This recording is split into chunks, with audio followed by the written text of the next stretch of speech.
So I am bringing the Ghana perspective and of course West Africa. And in Ghana currently, one of our largest chain of department stores is known as Melcom. And this is Indian owned. It was established in 1989 and it's become a regular fixture in every Ghanaian city. It advertises itself as where Ghana shops, quotes. You find Melcom in like almost every region. You cannot miss the two-floored, sometimes three-floored blue and red building, always stocked with every household item you possibly needed in your house. And since March just ended, and in solidarity with their host country, every branch of the store celebrated what was called the Made in Ghana Festival throughout the month of March. And this was basically to help commemorate the nation's independence, which was on 6th March. And this is the current reality through which I zoom back historically to discuss what is an Indian trade diaspora in West Africa, and specifically in Ghana, which was the former British Gold Coast colony.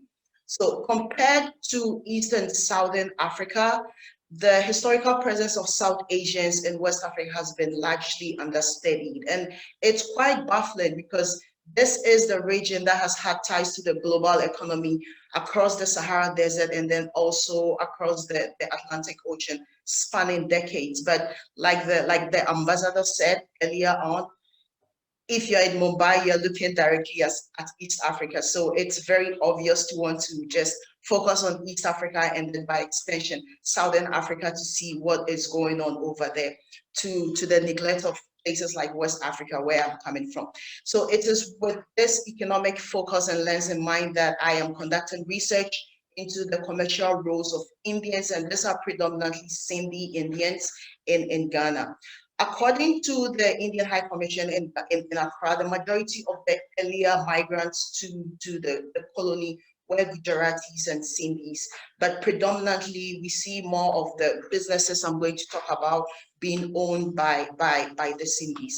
I am borrowing from earlier scholars like Philip Curtin, who have mentioned what they call trade diasporas, to be like this really small group of people who are like liaisons in commercial relations between their community and that of their hosts. And in most cases, I find the Indians I study acting like that, in how sometimes they imported some of their items from India to Accra. So in that regard, I see them as a trade diaspora. On the other hand, to looking at how numerically small they are, I also sometimes borrow from Edna Bonachich, who talks about the idea of minority middlemen in most economic sense. So in West Africa specifically, but Ghana, generally and in Ghana specifically, Indians are numerically small, but they have been economically powerful. And the record shows that the first Indian to have arrived in the colony arrived towards the end of the 19th century, and this was specifically 1890. And a couple of years later, you have the first Sindhi company established in 1919. Now, over the course of the first quarter of that century, you're going to find a lot of other Indian-owned businesses, firms sometimes mushrooming across the colony, especially at the commercial hotspot, and this would be what we now call the capital cities. These merchants arrived most times, or in some cases, as shopkeepers for any of the British-owned conglomerate firms you find scattered across West Africa at the time, like the UACs, and also other ones were French-owned. And then others also just arrived as traders in their own right for the economic opportunities that they thought would be available to them at the time. Now, in setting up these companies, one of the trends you notice that they relied a lot on familial networks. So you have like Punjabi brothers, for example. Then there were other ones like K. Chelaram and Sons. Then there was also like Matani brothers. Most of the firms had names of this sort, indicating that it was 2-3 brothers coming together, or a father and the sons going into the business together, and that was the names the names they give to themselves. To the extent that in 1939, you have the first ever Indian Merchants Association in West Africa, formed right on the Gold Coast to represent most of all the trading firms that were mushrooming across the colony.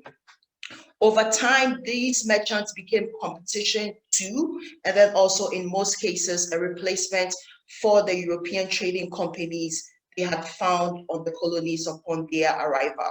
So to get to the crunch of my presentation today, I just want to talk about this Indian trade diaspora as what commercial intermediaries as they were known in the continent. So African economic history has mostly tended to disregard Lebanese and then also Indian merchants who were seen as commercial intermediaries on the economic landscape. But comparatively, Indians had enjoyed a favorable position in the Gold Coast because they were seen as intermediaries in this commercial pyramid on the continent. So, and this pyramid was sort of thought of by the British. So in their minds, in the minds of the British, Africans were not so, they lacked that commercial acumen to be pushed to occupy those economic spaces. So if you're looking at a pyramid of Europeans and then Africans, right in the middle of it are going to be Indians and then also Lebanese traders or merchants. These Indian merchants engaged in the trade of goods, which were always in high demand. So there were like, some of these goods were different kinds of apparel. There were like cotton pieces goods. They brought in silk and silk art piece goods. They brought in bicycle spare parts. They brought in clothes and watches, jewelry, gramophones and gramophones records, traveling bags, perfumery, all of that. And these things were imported from the Far East, from China, from Japan, from Europe, and from the United States. And I am regarding them, they were a competition to the major European companies like the Kingsways, the UTC, and all that, first and foremost in terms of their location. These Indian merchants made sure that their stores were situated just around these bigger stores. So you find Kingsway, you go down the street a couple of blocks, and then you find T. Chandirams, or you find K. Chalaram and Sons. And this will be right in the commercial and business district in Accra. You move to other spaces, you move to other cities like Kumasi, and then also this same thing, like this same system replicates itself. So started to do what becomes like the commercial hotspot. You find an Indian-owned store, and then you also find like the bigger European-owned store over there. But what made them distinguish themselves so much from the European stores was mostly about their sales strategies. So throughout the 50s, the stores engaged in what is like the first of its kind in Gold Coast trade. And this is in the form of having grand reduction sales, or having an annual reduction sale, or having a clearance sale where they just ask people to come in to just pick up everything at the prices they were giving them for. And there were times that you could actually bargain for the items. This was unheard of in the European-owned stores. You go and there's a fixed price for the thing, and then you just pay for it. So obviously European-owned stores were targeted at an upper class, but Indian-owned stores sort of sought to embrace everybody who could afford some of those things. So whilst they were running these sales, they could run it as much as 4 times in a month and then replicate it the next month. It starts from the main store in Accra, and then it moves to the other regions, so everybody gets access to partake in it. Comparatively, European-owned stores were not doing this. Once in a while, there would be the half price or discounted price on specific items, but there was nothing that was similar to what the Indian store owners were doing. And secondly, Indian store owners recognized and tapped into a Ghanaian style of consumption, by which I mean that Ghanaians have a tendency, or Ghanaian households have a tendency of typically shopping during festive occasions like Easter, Christmas, New Year, and then during the times of local festivals. And this was what the entrepreneurs recognized that right from the start, and they tapped into that. So Christmas sales, and then it could run from the 24th all the way to the 31st. Then there would be the New Year sales that would come in April or March, depending on how the Christian calendar goes. In the new year as well. And of course, they are advertising this things, showing that it's mostly about buying new clothes, buying new household items and all that. And it's just fascinating that this is the tradition that Malcolm currently also taps into, to the extent that they typically have a tradition of declaring Wednesdays as market days. And market days are a typical Ghanaian, it's a Ghanaian style of shopping where you say maybe every market has its typical day where you have all traders coming in. So for Malcolm, Wednesdays are market days across all the branches.